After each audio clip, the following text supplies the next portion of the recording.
Hi, everyone. Welcome to the All Things Amyloid podcast, where we feature patients, caregivers, and clinicians who discuss amyloidosis, a rare and incurable disease. Amyloidosis occurs when the body builds up abnormal amounts of misfolded amyloid protein, which can lead to serious and life threatening outcomes. I'm your host, Mackenzie, an amyloidosis patient and founder of Mackenzie's Mission. Our goal for this podcast is to raise awareness and share firsthand what it's like to live with this disease, to care for those affected by it, and to treat it. We hope this leads to earlier diagnosis and start of treatment, which will improve patient lives. Advanced kidney failure can be an unfortunate reality for patients with AL amyloidosis. When approaching this stage, physicians may discuss a kidney transplant. In today's episode, we'll be talking with Linda about the many considerations of a kidney transplant. She's been battling AL amyloidosis and is now currently on dialysis while awaiting a kidney donor. Linda, welcome. We're so happy to have you back on the podcast. Hi, Mackenzie. I'm glad to be here, and thanks for having me back. Of course. For our audience, we've known each other for quite a few number of years now through the Amyloidosis Speakers Bureau, and I know it's been quite a journey for you, right? Battling amyloidosis, which has continued to progress, and how now you're in advanced kidney failure, you're on peritoneal dialysis, or PD for short, and awaiting a kidney transplant. So, no doubt there are many in our audience that will appreciate you sharing your process and what you've gone through and contemplating having a transplant. But perhaps we start at the beginning with your symptoms, going through diagnosis, and then ultimately to where you are now, and walk us through how you got there. Sure. My journey started 10 years ago in 2014. I had no symptoms. I went for an annual physical. My blood work turned up that my kidney function was abnormally low. My cholesterol was abnormally high, both very unusual. And that really kicked off the journey.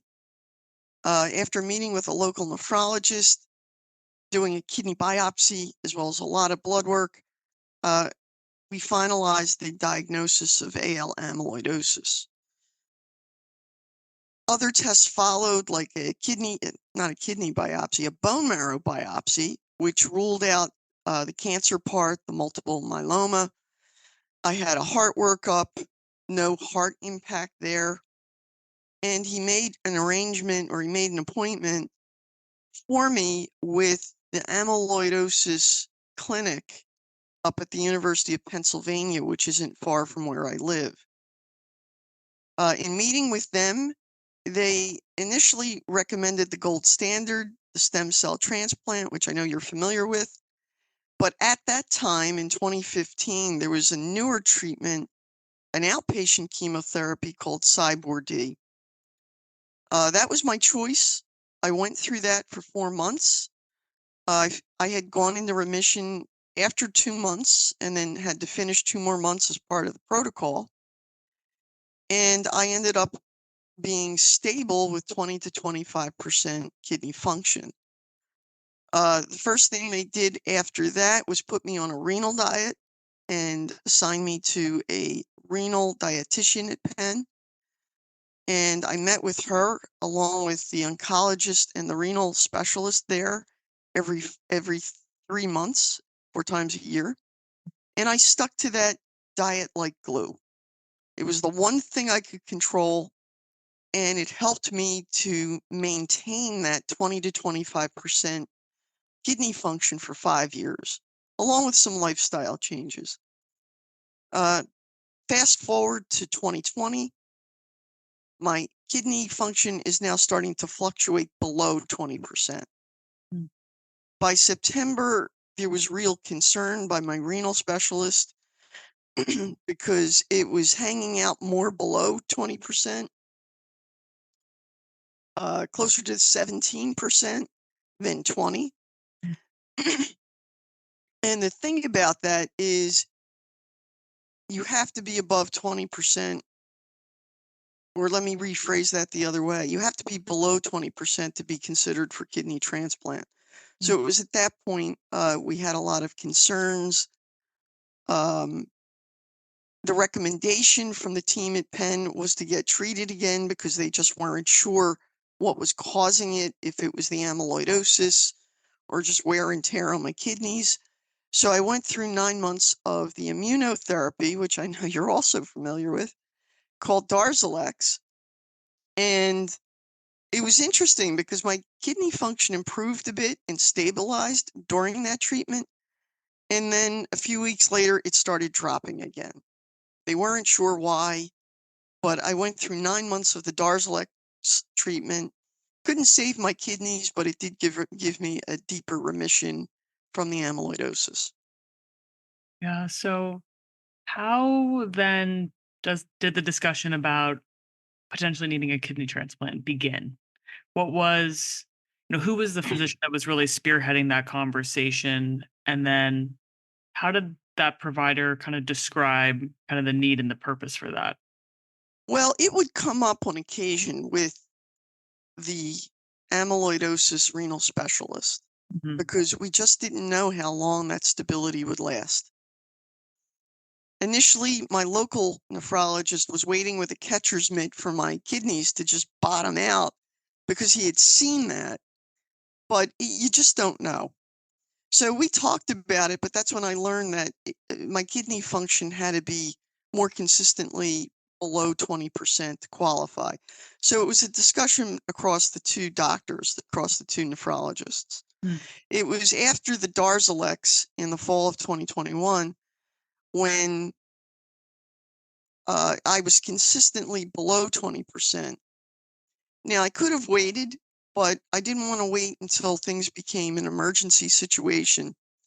So I reached out to the amyloid renal specialist and said, I don't want to wait. Can we set up something with the transplant center now? Mm. And she did. So I only had to wait a few weeks, met with them. Both nephrologists, because I was also meeting with the local nephrologist quarterly, Mhm. they both described it as a more permanent treatment for the kidney disease, kidney failure than dialysis. Mhm. But because it takes months or years to get a transplant, at that the rate my kidney function was dropping, dialysis was inevitable. Mhm. So talk with us a little bit more about the process to get a kidney transplant. Well, first you need to be referred to and evaluated by a transplant center. So for me, it was my renal specialist making the appointment for me at Penn with Penn's Transplant Center. There's a lot of testing that you need to go through. It's a 6-hour day meeting with the transplant team. A lot of people coming in and out. It's physical, it's mental. There's a social worker involved, and then they lay out the standard tests that you have to go through, and then there are additional tests depending on your situation and your health history. Now, some people might be rejected from transplant consideration. It really depends on their health. They may have cancer that is spread or is still active. They may be active smokers or substance abusers. They might have other severe conditions, such as heart problems and so forth. And that makes it unsafe for the surgery to get the kidney, as well as in taking the medications afterwards. So it's a pretty comprehensive physical that you get. Mhm. Uh, Once you reach the point where everything is acceptable, they activate you on their waiting list. Now, once they accept you into the program, you're on the waiting list but inactive, which means they can't offer you a kidney. Once you're activated, they can offer you a kidney, but depending on the center, the wait time might be so long, like it is for me. Uh, Nobody's offering me a kidney yet, Mhm. but I'm active. One thing I want to point out is something that I've learned. I've had a lot of suggestions from friends of mine who've been through it. They say, oh, you have to get cross-listed, which Mhm. means listing at other centers, whether they're in your area or across the country. The problem for me, and this is something everybody has to decide for themselves, once you get transplanted at a center, you're tied to them for at least a couple of years for follow-ups and such. My choice was not to cross-list and to stick with Penn because of the amyloidosis, and they have all the files and history and test results and so forth. That's my choice. Um, there's no perfect solution. There's only trade-offs, and for me, that may mean waiting a little bit longer. Also, you must be willing to, for those of us with amyloidosis, you must be willing to undergo amyloidosis treatment in the future, which I have no problem doing. They will reach out to your oncologist to find out what your history is, what your current condition is, and how you'll fare if you have to go through the oncology treatment again for the amyloidosis. So there's a lot going on, but it all comes together. And for somebody like me going through PD, I can honestly tell you it's been a rough go sometimes with peritoneal dialysis, but it's really helped me to appreciate getting a kidney, which they call the gift of life. And it really is a gift and a very precious thing. Yeah, and I appreciate you mentioning a little bit about the cross listing and things like that because you hear quite a bit about that. So I appreciate you explaining that it's possible, but why you chose not to. So I think that's kind of helpful for people to know kind of what are some of the pros and cons to being on multiple transplant lists. So I appreciate you adding that in. But I'd also like to talk a little bit more about, it sounds like a very morbid question, but where are the kidneys sourced from and how long does the typical wait usually take? Kidneys come from two sources. As you said, it can be a little bit morbid because one source is a deceased donor. The other source is a living donor, could be family, friend, or stranger. If you have somebody that you know or you get lucky and a living donor steps up, it could be months. They just have to go through their workup to make sure they're healthy enough to donate and go through this surgery. So it can happen pretty quickly, but for most of us, there is a wait, which can be from months to years. Right now, in my third year of waiting, Mm. and part of that is due to my blood type, which is O positive, and as you're aware, the O's, the O minus, the O positive can be used for everybody. Hmm. It is what it is, and there are some reasons that a donor might be rejected. I've been through that already, where I had a donor, but she got rejected Mm. because her kidney function wasn't high enough, Mm. and she followed up on it, and we kept in touch, and it was not life threatening. It wasn't a condition. It was just her body, and it wasn't considered good enough to transplant. Mm. But other reasons include uncontrolled high blood pressure, cancer, as I mentioned, diabetes, HIV, hepatitis, a history of kidney stones, which seems to be fairly common, and a history of renal disease. Even a deceased donor can take years because it really depends on the length of the waiting list at your center. It varies across the country and across centers. So we all have to wait our turn. Another thing to consider is that kidneys that become available through the deceased donors, there's an organization that controls that, and the country is divided up into regions. So here in my area, which is just South Jersey, just outside of Philadelphia, um, I'm registered at Penn, but I'm also competing against the other transplant centers in our region in Philadelphia. It is what it is. Everybody waits their turn, and the one area where we have a chance to do something for ourselves is to try and find a living donor. Yeah. And, I think it's important to note that often the organ is offered to the candidates who's the best match rather than a perfect Correct. match. According to the National Kidney Registry, a match between a living kidney donor and a potential transplant recipient refers to the biological compatibility between two people. And compatibility is determined by looking at things like blood type, tissue type, cross matching. Really, the first step is matching blood type. And as we've kind of discussed, you mentioned you have O positive, and there are four basic types: O, A, B, and AB. And the blood types of the donor and the recipient need to be compatible in order for a transplant to be successful.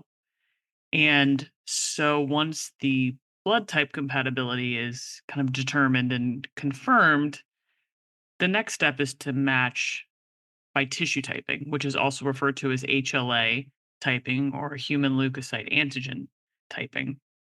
And after that comes cross matching, which is a test to identify whether the intended recipient is, quote, sensitized. And that just means that they have antibodies, they don't have antibodies that would attack the foreign tissue or the donated kidney, right, that they're waiting to receive, potentially causing their body to reject the transplant.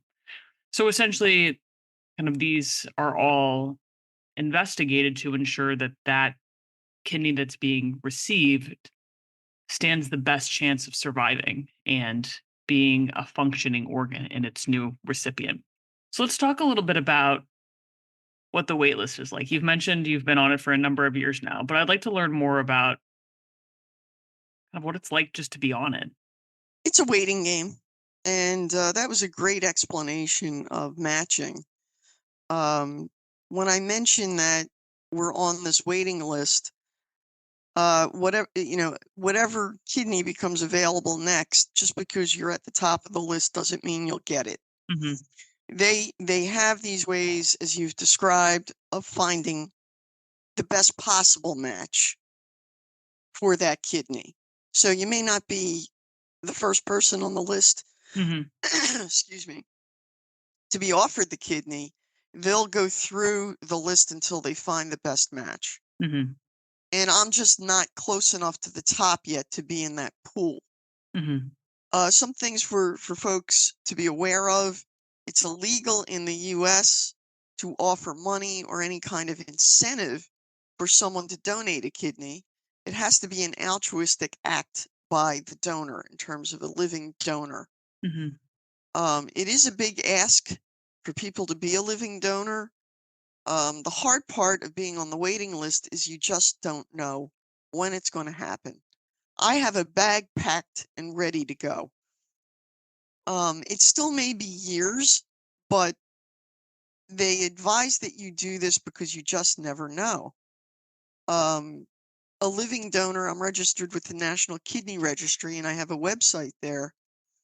Um, somebody may see my story, decide that they want to donate, and or somebody at Penn who knows I'm on the list may have a deceased donor and they're like, quick, we need to find a recipient. They may find me and say, okay, she's actually a good match. It might not be, but in the in the hopeful case that I am, I need to be able to grab that bag and go within a few hours' notice. But mostly it's a waiting game. I do a lot of promotion to try and find a living donor.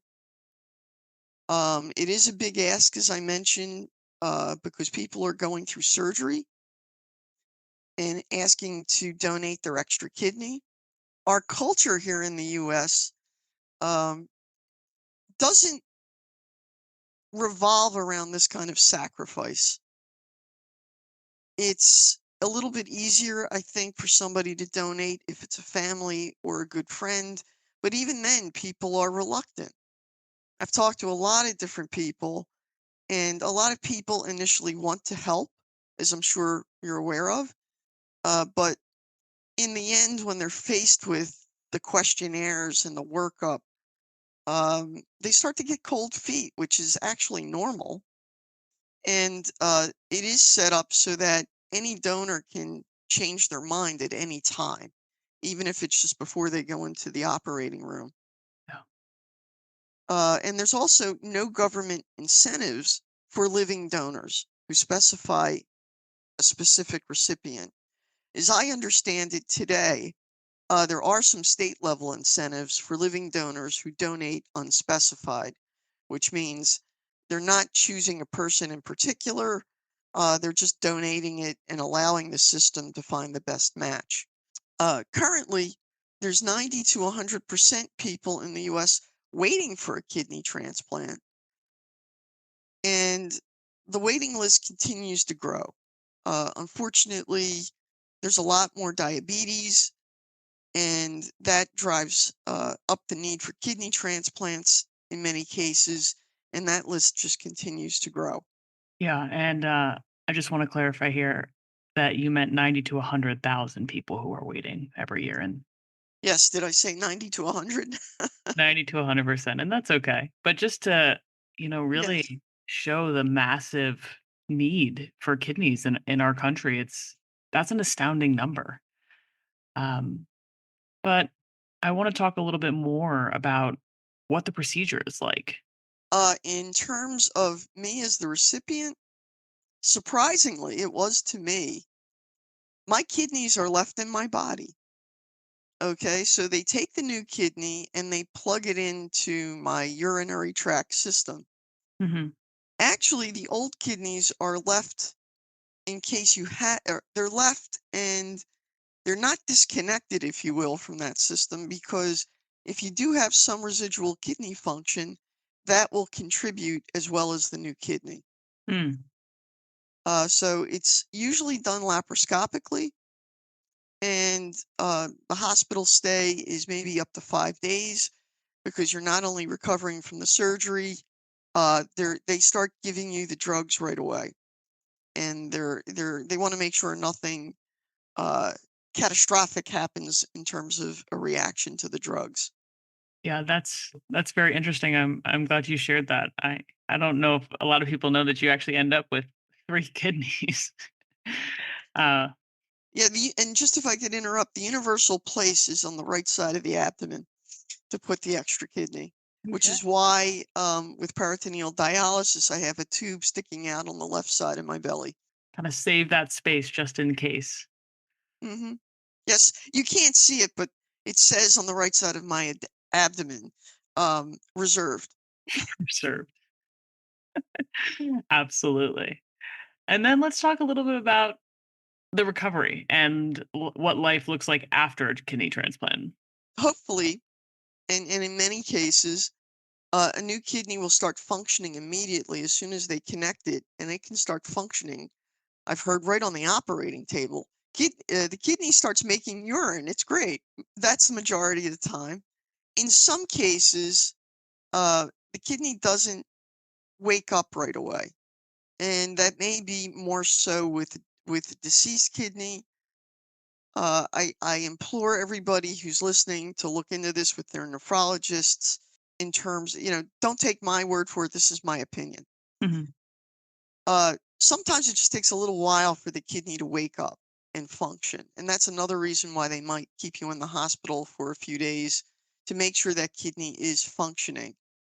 You still need some dialysis while that's happening, but it can take a few days to a week for the kidney to wake up and start doing its job. Generally, all things going well, like I said, you might be in the hospital for up to 5 days. Then you go home. They don't want you doing any heavy lifting, which is true for the donor as well. There's a lot of tweaking of medication. There's a lot of visits back the first month or so. You're constantly going to the transplant center for them to monitor how the kidney's doing, if there's any sign of rejection, and how you're doing on the immunosuppressants and other drugs that they're giving you. And then you go through this period of tweaking to find the right balance of drugs for you. Once you get through all of that, which can take overall, the recovery and the balancing of the drugs might take 6 months to a year. It really depends on the individual. Um, you return to a pretty normal lifestyle. Now you have a kidney that's giving you 90 to 100% function, whereas with peritoneal dialysis, I barely have 20%. So you have a lot more energy. You feel better. You have the ability to be stronger because in my case, I can't do as much, so I don't have as much muscle strength. But you pretty much can return to the activities that you had before. However, because there is no perfect solution, right? There's only trade-offs. The trade-off with the transplant is the medications that help your body from rejecting the kidney have some side effects, including that suppress the immune system, so you're more susceptible to infection, and much again to my surprise, you're more susceptible to skin cancer.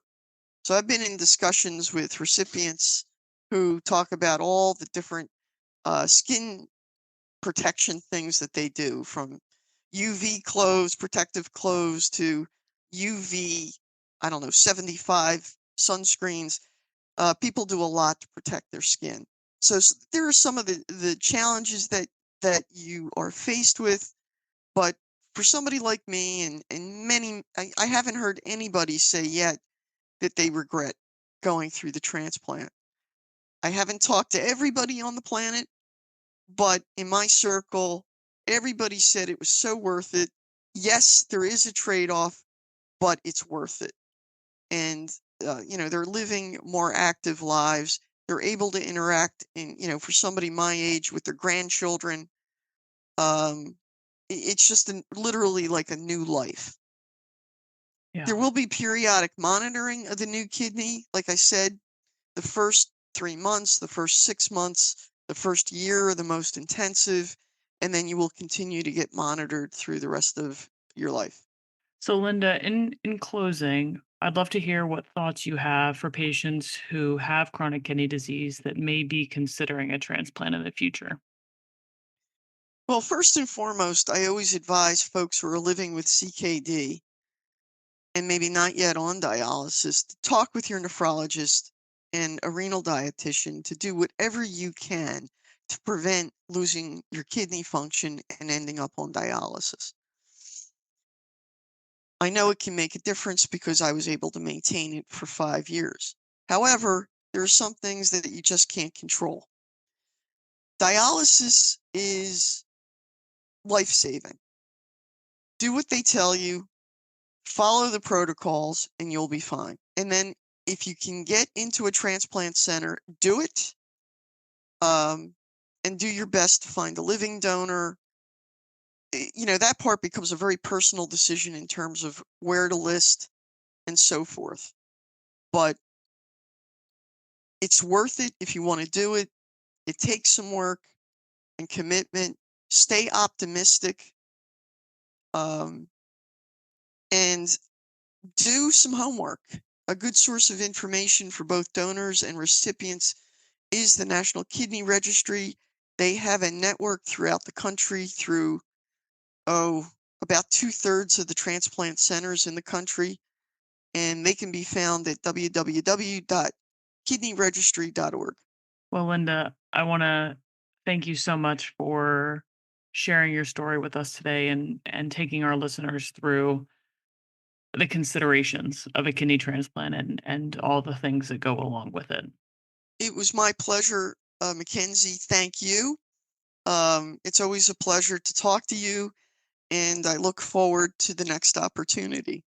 Absolutely. And for our listeners, kidney transplant is considered a life-saving treatment for whatever the underlying issue is. But it's important to know for diseases like AL, amyloidosis, it's not a cure. But data does show that it can extend lives from anywhere between 8 to 20 years, depending on whether the kidney came from a living or a deceased donor.